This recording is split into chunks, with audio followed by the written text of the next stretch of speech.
La primera mañana que desperté en mi nueva casita, me quedé en la cama un buen rato, solo escuchando. No había televisor zumbando en la otra habitación, ni pasos en el pasillo, ni nadie gritando mi nombre para recordarme lo que debía antes de hacer. Solo el susurro suave del viento entre los pinos y el trino lejano de un pájaro escondido en algún lugar de los cerros de San Miguel de Allende. Por primera vez en décadas, el silencio era mío. Caminé despacio por las habitaciones, deslizando la mano por la pintura fresca de las paredes. Cada rincón olía a pino y a nuevos comienzos. Había pagado esta casita con cada peso de mis ahorros 35 años de guardar hasta el último centavo, de decirme no a mí misma para decir sí a los demás. Dejé pasar viajes que soñé alguna vez, un abrigo nuevo cuando el mío ya estaba gastado, cenas fuera cuando anhelaba sentirme parte del mundo, pero ahora, esos sacrificios habían levantado estas 4 paredes. La cocina era pequeña, pero ver mi tetera en la estufa me supo a victoria. Me preparé un café y me senté en la mesa angosta, mirando el pedacito de jardín que pronto llenaría con flores que nunca había tenido espacio para sembrar. El aire olía a tierra mojada y a posibilidad. Mientras tomaba el café, los recuerdos subieron como fantasmas.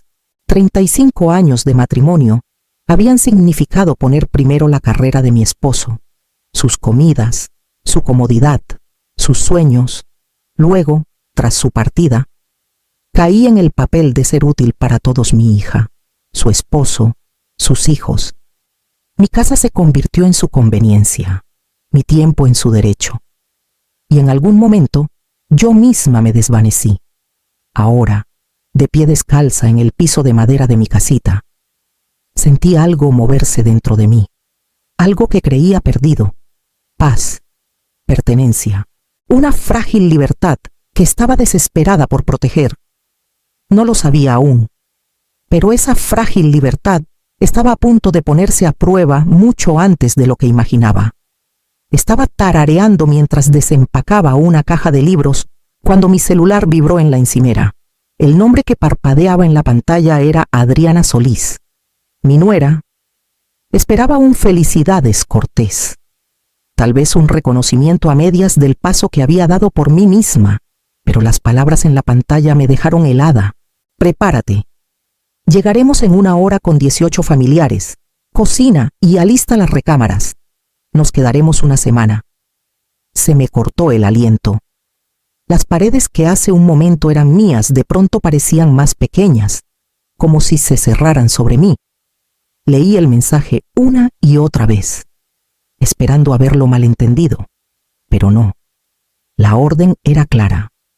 El pinchazo de lo conocido me atravesó. Adriana siempre se había comportado como si mi vida existiera para acomodar la suya. Llegaba sin avisar a mi viejo departamento, abría el refrigerador y se servía lo que quisiera. Total, no te lo vas a acabar, decía, empacando sobras como si me estuviera haciendo un favor.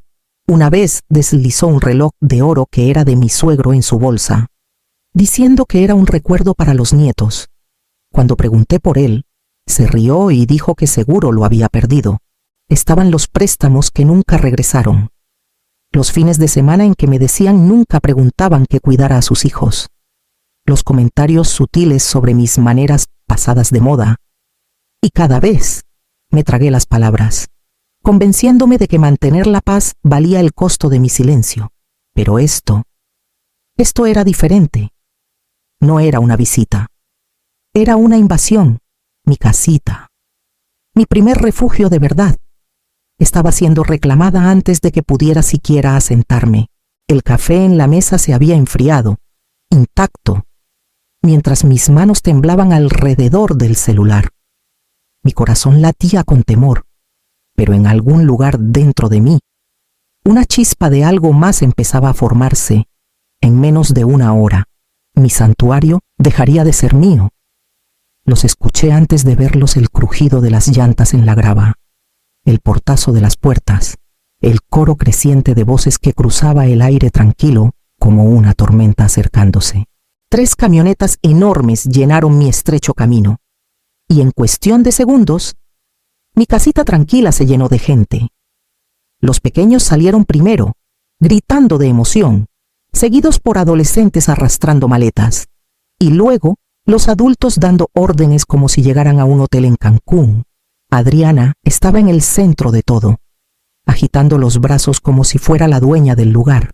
«Esto está perfecto», anunció, pasando por mi lado sin siquiera un hola. «Pondremos a Paloma y su bebé en la recámara principal, porque necesita silencio. Ignacio y yo tomaremos la otra. Mamá, tú estarás bien en el sillón. Es solo por una semana». Lo dijo tan natural, tan ligero, que por un momento casi creí que había sido mi decisión.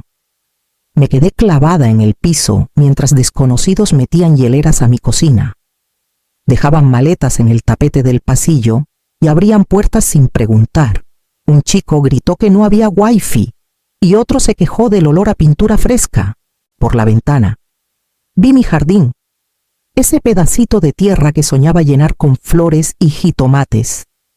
2 niños ya estaban pisoteando la tierra suave, persiguiéndose, sus tenis aplastando los brotes que había plantado esa mañana. Mi protesta apenas salió de mis labios antes de que un tío se riera, diciendo: «Son niños, déjalos jugar». Adentro, las voces subían pidiendo bebidas, botanas, toallas. Alguien abrió mi refrigerador y frunció el ceño ante los pocos víveres. Una hielera se cerró de golpe, y de pronto mi cocina parecía de alguien más. Cuando volví a mirar, Adriana estaba acomodando almohadas en mi cama, reclamándola para Paloma y su bebé que lloraba. Mi cama, la que había elegido con tanto cuidado, imaginando noches tranquilas, ya no era mía. Y yo, descalza en mi propio piso de madera, sentí el peso inconfundible de convertirme en sirvienta en la casa que acababa de comprar. Mientras el ruido crecía a mi alrededor, me retiré al borde de mi propia cocina, aferrándome a la encimera como si pudiera sostenerme. Ver a desconocidos desperdigarse por mi casita reabrió recuerdos que había intentado enterrar. Recordé el día después del funeral de mi esposo, cuando mi duelo aún estaba crudo y pesado. Adriana llegó con cajas vacías y una sonrisa casi alegre. «Ya no necesitas todas estas cosas», dijo mientras empacaba los libros de mi esposo sin detenerse a preguntar. Estaba tan rota que no protesté, tan perdida en la tristeza que no la detuve cuando guardó el reloj de oro de mi suegro en su bolsa. Me dije entonces que no valía la pena pelear, que no tenía fuerzas para discutir. No fue solo ese día. Fueron las incontables veces que dejaba a sus hijos en mi puerta con un apresurado «no te molesta, ¿verdad?», como si cuidar niños todo el fin de semana fuera tan sencillo como regar una planta. Era abrir mi refrigerador y encontrar las repisas vacías tras una de sus visitas, o escuchar la lavadora quejarse bajo montones de ropa que no eran míos. Cada vez, no decía nada. Cada vez, me convencía de que era amor, de que la familia significaba sacrificio. Pero ahora, de pie en mi propia casa, rodeada de demandas y risas sin calor, vi el patrón por lo que era. No me habían querido por mi presencia, me habían usado por mi complacencia. La verdad cortó más hondo que cualquier insulto, porque me obligó a enfrentar mi propio papel en ello. Cada sí que susurré con los dientes apretados fue otro ladrillo en la prisión en la que vivía. Las lágrimas nublaron mi vista, resbalando por mis mejillas sin control. Pero esta vez se sentían diferentes. No solo tristeza, no solo cansancio. Había algo más afilado debajo, algo caliente y vivo que me sorprendió por su fuerza. Era enojo, pequeño, titilante, pero real. Presioné la palma de mi mano contra mis ojos y dejé caer las lágrimas. Por primera vez en años, no lloraba solo por debilidad. Lloraba porque empezaba a ver claro. Y esa claridad exigía un cambio. Esa noche, acostada rígida en el sillón estrecho que se había convertido en mi cama, me aferré a esa chispa de enojo como a una cerilla en la oscuridad, sabiendo que tendría que guiarme por lo que venía. Para el segundo día, El refrigerador que había llenado con unos pocos víveres estaba casi vacío. Me paré frente a la encimera mirando lo poco que quedaba: 3 huevos, medio pan y unos jitomates magullados. Con manos temblorosas intenté estirarlos para hacer algo parecido a una comida, hirviendo arroz y mezclando los jitomates en una salsa rala. El olor era simple, casi amargo, y supe antes de servirlo que no satisfaría a nadie. Cuando llevé los platos a la mesa, escuché el cambio en sus voces. Un sobrino murmuró: «Esto es todo», mientras un tío pinchaba el arroz con el tenedor, frunciendo el ceño. Uno de los primos se rió y preguntó si se me había olvidado la carne. Adriana ni siquiera intentó disimular su decepción. Dejó el tenedor y sacó un papel doblado de su bolsa, presionándolo en mi mano. «Ten», dijo secamente. «Fórmula para el bebé, vino para la cena, cerveza para los hombres, champú, pasta de dientes, protector solar, cosas básicas. Ah, y muchas botanas para los niños». Sus ojos recorrieron la mesa, viendo a los familiares que ya habían desechado mi humilde oferta. «De todos modos, vas a necesitar más comida. Ve al pueblo mañana. No te preocupes, nosotros cuidamos la casa». La lista pesaba más que el papel en que estaba escrita. Mientras leía línea tras línea, el total subía en mi cabeza miles de pesos que no tenía. La doblé con cuidado. La puse en la encimera y lavé los platos en silencio mientras las risas de la familia rodaban por mi cocina.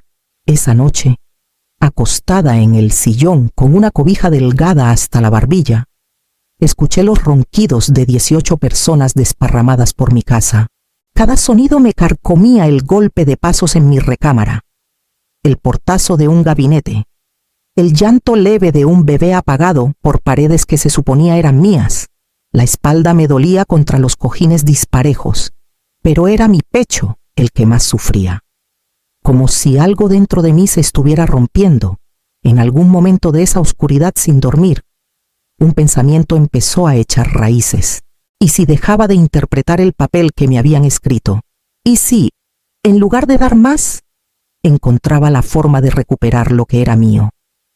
La idea era frágil, pero brillaba dentro de mí como una brasa que se negaba a apagarse. Al amanecer, me levanté silenciosamente del sillón, el cuerpo entumido pero la mente extrañamente alerta. La lista que Adriana me había dado la noche anterior seguía en la encimera, con los bordes rizados como si supiera que no pertenecía aquí. La doblé, la metí en mi bolsa y tomé las llaves del coche, pero no manejé hacia el mercado. Mis manos giraron el volante en dirección opuesta, por el camino angosto que llevaba al centro de San Miguel de Allende. Las calles apenas despertaban, los tenderos abriendo puertas, el olor a pan recién horneado escapándose de una panadería. Estacioné frente a un edificio modesto de ladrillo con un letrero que decía Tomás Esparza, abogado. Mi corazón latía fuerte cuando entré. Un hombre de unos 50 años, con ojos amables, levantó la vista de su escritorio. «Buenos días», dijo, poniéndose de pie para saludarme. «¿En qué puedo ayudarla?». No había hablado mi verdad en voz alta en años, pero las palabras salieron ahora en tropel el mensaje. La invasión, las listas de compras, cómo mi casa se había convertido en un hotel gratuito de la noche a la mañana. Tomás escuchó sin interrumpir, asintiendo despacio, tomando notas. Cuando terminé, se inclinó hacia adelante, su voz firme. «Señora Salazar, lo que describe es abuso financiero y emocional. Familia o no, no tienen derecho a tratarla así. Esta es su propiedad. Usted decide quién se queda y bajo qué condiciones». Las palabras se asentaron en mí como una piedra en el agua, creando ondas en todo lo que creía saber. Abuso, derechos, mi propiedad. Él redactó documentos simples: términos de hospitalidad, tarifas por habitación, costos diarios de comida, cargos por servicios. Si querían tratar mi casa como hotel, vendría con factura, con la carpeta de papeles bajo el brazo. Salí de la oficina más ligera de lo que había llegado. Mi siguiente parada fue un pequeño café en la esquina, donde una mesera me sirvió café y estudió mi rostro. «Parece que traes el mundo encima». dijo suavemente. Problemas familiares. Admití. Dejó la cafetera. Su expresión comprensiva. La familia no te hiere así. Recuérdalo. Sus palabras me atravesaron, afirmando lo que empezaba a creer. Cuando regresé al coche, supe que no volvía como la misma mujer que se había ido. Traía algo mucho más fuerte que víveres. Cuando entré a la casita con la carpeta bajo el brazo, el aire estaba cargado de quejas. Los niños lloriqueaban de hambre. Los hombres pedían café. Y Adriana alzaba la voz por encima de todos, preguntando por qué había tardado tanto. Puse la carpeta en la mesa, la abrí con calma deliberada y deslicé los papeles al centro. Estas son las condiciones para quedarse en mi casa, dije. Mi voz me sorprendió firme, clara, sin titubeos. 100 pesos por recámara por noche, 50 por persona al día por comida, 20 al día por servicios. El silencio que siguió fue breve pero cortante, como la pausa antes de que se rompa un vidrio. Luego vino la explosión. ¿Nos estás cobrando? Ladró Ignacio. Somos familia. Esto es un disparate, añadió un tío, con el rostro encendido. Se le botó la canica. Adriana se llevó una mano al pecho, como si la hubiera golpeado. Mamá, dijo, con la voz quebrándose en un temblor ensayado. ¿Cómo puedes? Papá estaría horrorizado si viera esto. Él creía que la familia lo era todo. Sus ojos se llenaron de lágrimas, perfectamente colocadas para poner a todos en mi contra. La miré a los ojos y sentí el enojo asentarse en algo más sólido. Tu padre trabajó toda su vida para darme seguridad, dije con calma. No trabajó para que su viuda fuera explotada por su propia familia. Las palabras cayeron como una piedra en agua quieta, enviando ondas por la habitación. Por una vez, nadie tuvo una respuesta inmediata. Algunos se movieron incómodos, otros murmuraron, pero el peso de lo que dije quedó ahí, innegable. Recogí los papeles, guardándolos en la carpeta. Estas son las opciones, añadí, mi voz aún tranquila. Pueden pagar por lo que usan, o pueden irse. Pero esta casa no es gratis. El silencio atónito que siguió me lo dijo todo. Las viejas reglas ya no aplicaban, y ellos lo sabían. La habitación aún hervía de indignación cuando sonó un golpe en la puerta. Por un momento, nadie se movió. Luego di un paso al frente y abrí para encontrar a una mujer de mi edad en el porche, con una canasta de mimbre en la cadera. Su cabello gris estaba recogido pulcramente, sus ojos brillantes y firmes. Buenos días, dijo cálidamente. Soy Carmela Torres, tu vecina de más abajo. Pensé en pasar a darte la bienvenida con un detallito de mi huerto. Levantó la canasta con verduras y pan fresco, sonriendo. La sonrisa titubeó un poco cuando su mirada pasó de mí al abarrotado cuarto de estar.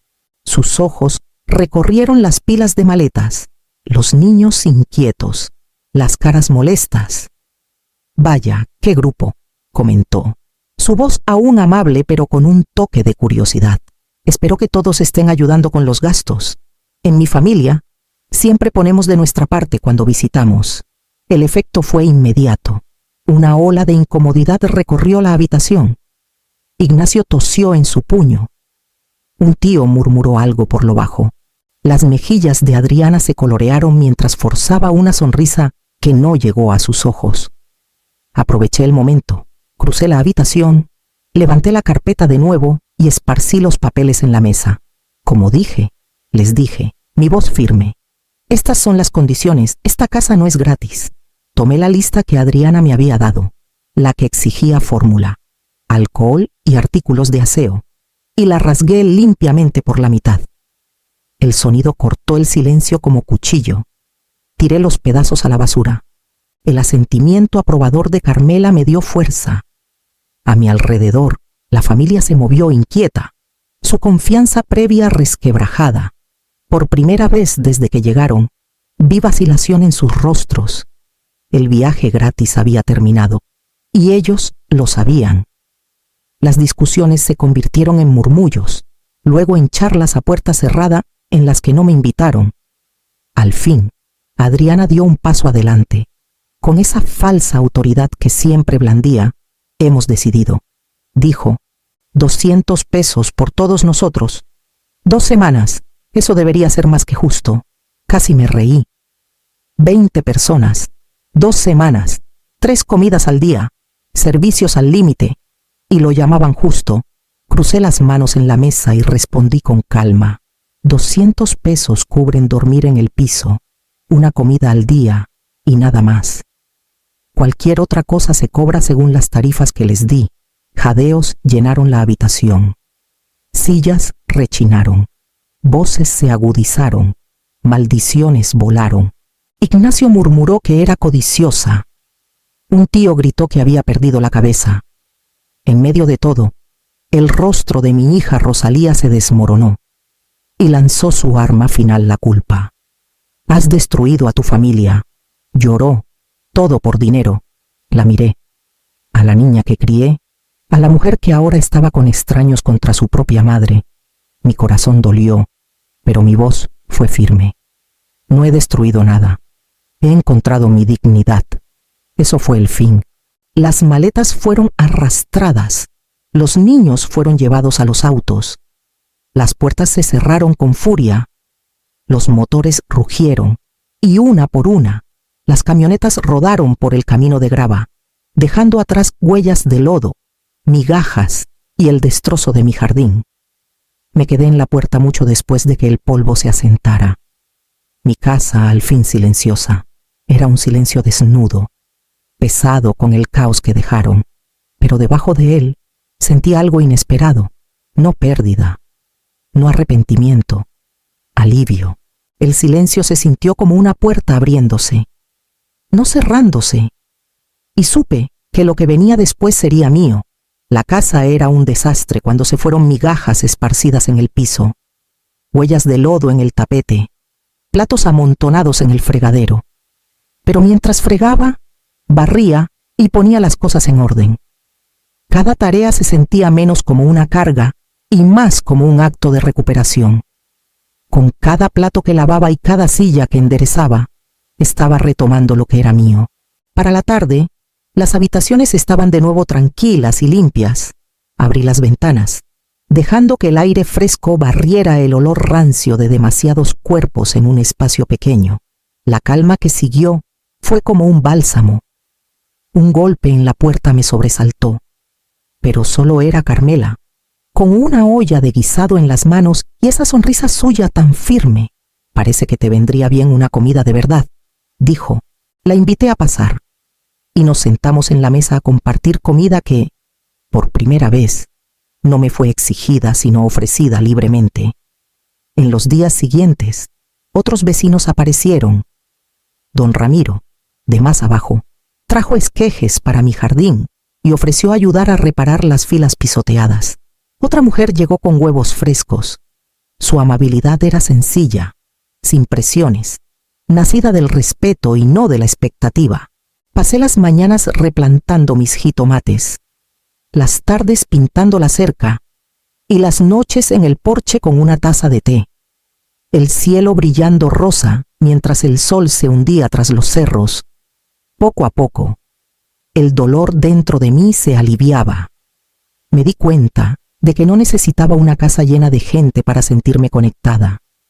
Lo que necesitaba era paz, respeto y la fuerza para sostenerme sola. Mejor sola con dignidad que rodeada de parásitos. Esa noche, meciéndome suavemente en mi silla, con mi casa en silencio a mi alrededor, mi corazón por fin estaba en calma.